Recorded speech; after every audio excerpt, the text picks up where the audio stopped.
Justice isn't just built on the evidence you hear in court, it's also shaped by the evidence you never get to hear. And sometimes, that silence is the loudest thing in the room. In every trial, we focus on the witness statements, the exhibits, the expert testimony. But what about the files that never make it into the record? What about the emails, texts that never reach the jury's eyes? The documents that, for whatever reason, stay locked away. That's where the real danger lies, because without the full truth, a trial cannot deliver true justice. When crucial evidence is withheld, we are not just talking about courtroom tactics, we are talking about the very foundations of justice. Because the truth can't defend itself if it's never allowed into the room. So today, we are going to dig deeper into the danger of non-disclosure, and what some new revelations might mean for one of the most controversial trials in recent British history.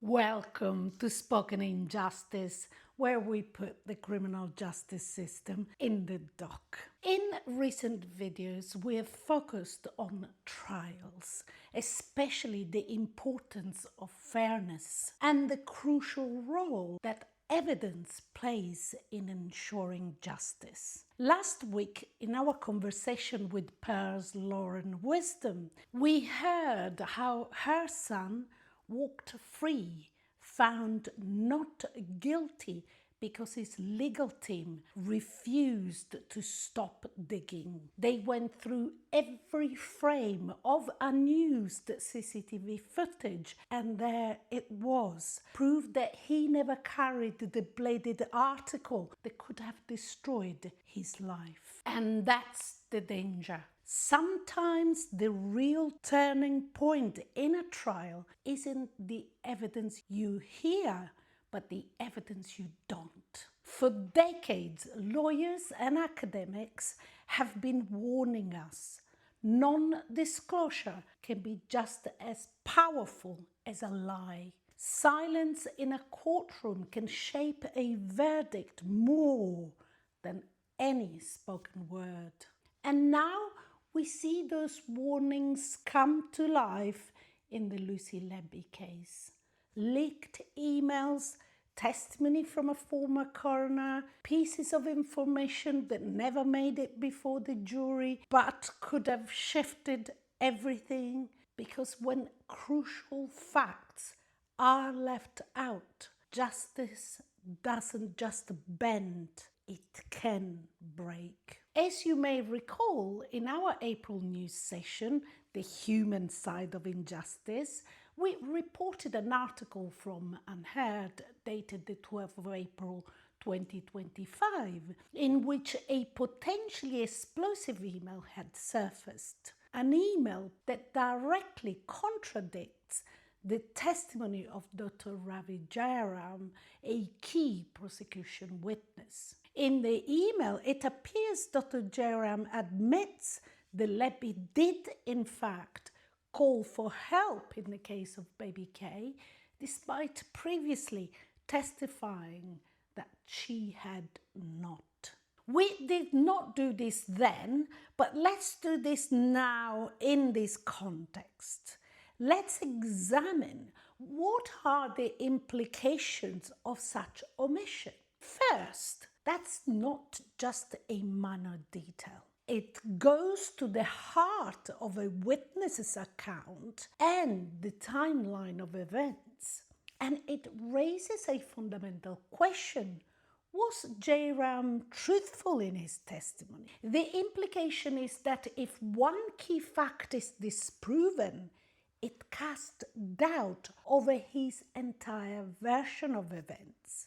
Secondly, if Letby did call for help promptly, this suggests that she recognized the problem and took appropriate action completely undermining claims of deliberate harm. Thirdly, the defense's ability to challenge Dr. Jayaram's testimony is seriously compromised if they don't have access to such crucial information. If the jury is unaware of this email, their verdict is based on an incomplete and potentially misleading narrative. This undermines the integrity of the verdict. So as we can see, it's not just Dr. Jayaram's testimony that is compromised, but crucially goes even further. This admission also feeds into wider worries about the transparency and accountability of the entire investigation into Letby. It suggests that there may have been attempts, intentional or not, to control the narrative by omitting inconvenient facts, which is deeply troubling in a case such as this, involving vulnerable victims and serious allegations. This shows just how serious this is, no matter how much some have tried to dismiss or downplay its importance. What's even more disturbing is that as time goes on, we continue to see more and more troubling examples emerge. Last month, another bombshell dropped. A risky medical procedure was never disclosed to the coroner. Former senior coroner Stephanie Davis says she only pieced this together after hearing Professor Shuley mention it in a February press release. So back in 2017, Miss Davis reviewed the baby deaths at the Countess of Chester Hospital on behalf of Cheshire Police. She told The Guardian, "I reported that there were missing jigsaw pieces, that the deaths of the babies hadn't been fully explained. I said if the police went ahead with an investigation, they may find those missing pieces." Once again, the implications are stark. If the jury is never told that consultants may have withheld vital information from the coroner, they are robbed of the opportunity to consider whether the consultants may have deliberately sought to control the narrative, and the defense, consequently, is stripped of any chance to pursue deeper lines of inquiry into their motives for doing so. But the omission don't end there. Consider the outbreak of the dangerous bacterium Pseudomonas aeruginosa. You might assume the jury heard enough. After all, a hospital plumber even testified. Yet an email revealed by the Telegraph on the 2nd of August 2025 painted a far more alarming picture. The email, dated December 2015, came from Eirian Powell, the neonatal unit manager, who warned, "We are currently over capacity and this is my worst nightmare. I feel we are taking too many risks and compromising patient safety. I want filters put on all taps until we have the all clear." In addition, a former estate management staff also revealed that nappies were placed in the ceiling to stop sewage leaks. Records show filters stayed on taps for months, suggesting the bacteria problem was not easily fixed. And there were regular call-outs when those filters detached, increasing infection risk. Letby's barrister Mark MacDonald said that neither Powell's email nor the hospital's risk register were ever disclosed to the defense. This issue was downplayed by the prosecution at trial, who claimed that testing had ruled out infections in the babies. But when Dr. Susie Holt gave evidence at the Thirlwall inquiry, Carey on the 3rd of October 2024, and she was asked of her thoughts about the review conducted in February 2016 over the unusual number of deaths. She said that obviously it contemplated causes such as infections, common medications, and rare side effects. And when she was asked, did the report investigate and eliminate them? She answers, difficult to eliminate, but investigated them. This underscores just how critical such information is, especially given the immense difficulty of ruling out infections as a potential factor in the baby's deaths. Recently, an ITV documentary by Anu Carey also brought new information to light.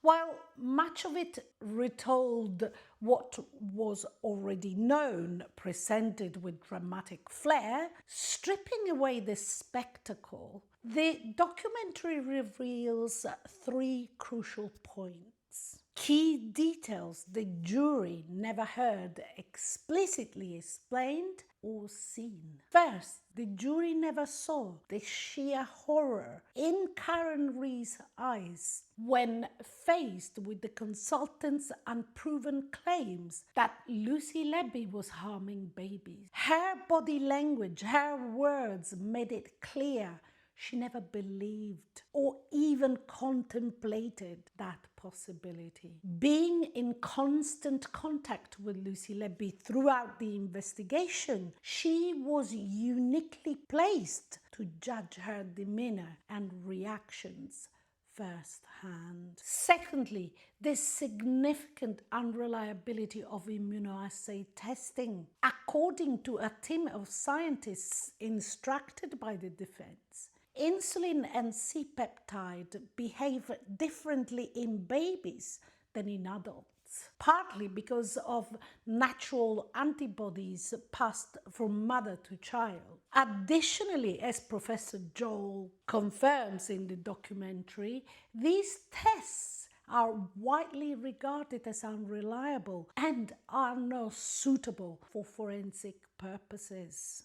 Thirdly, Professor Nina Modi's assessment after reviewing the baby's medical notes. She described her findings as harrowing. For the first time, we hear directly from an exceptionally experienced neonatologist how truly vulnerable these babies were and how ill-equipped the unit was to care for them. Many were not monitored or treated appropriately. Their deterioration, she explained, was so sudden because problems were simply not recognized in time. And these are just the latest in a long list of blunders and omissions. We are only looking at these recent ones solely to give a clear example of the bigger issue we're talking about today, which, let's remind ourselves, is non-disclosure. When you step back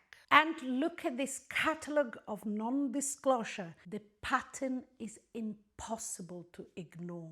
We are not talking about one overlooked document, one missing file, or a minor administrative error. We are talking about a sustained series of omissions, key evidence never shown to the jury, critical emails kept from the defense, expert warnings buried, alternative explanations quietly sidelined. Each omission on its own might be dismissed as a mistake or a procedural oversight, but together they form a mosaic of absence, a deliberate vacuum where truth should have been. And in a case of this gravity, where the stakes are so high, that is not just a legal failing, it is a moral crisis. Justice demands light. It demands that every relevant fact, however inconvenient, be brought into the open. Because when evidence is withheld, whether intentionally or through negligence, the jury is no longer deciding on the truth. They are deciding on a version of events carefully pruned to fit a particular narrative. These are not side issues. These are potential turning points in the case. If our justice system is to have any credibility, cases like this must be re-examined with full transparency. Not to excuse wrongdoing, not to diminish the tragedy of lost lives, but to ensure that when we say justice was done, we mean it, with the confidence that nothing was hidden, nothing was silenced, and nothing was kept from the very people who were tasked with deciding the truth. The catalogue of non-disclosure in this case is not just a list of procedural faults. It is a siren, and it is calling for one thing: a serious, urgent reconsideration of the Lucy Letby case. Because without that, we are not just risking injustice here, we are cementing it. And how do you see this? Share your voice in the comments below. We want to hear from you. Non-disclosure, that is the hiding of crucial evidence in a criminal trial, is one of the greatest threats to justice. When key facts are kept in the shadows, truth is lost and innocent lives are at risk. We must stand up, demand transparency, and refuse to accept silence. Share this video, raise your voice, and fight for a justice system that shows everything. Because when silence shapes the story, who really wins? Join us again as we sit and rise in this unique trial.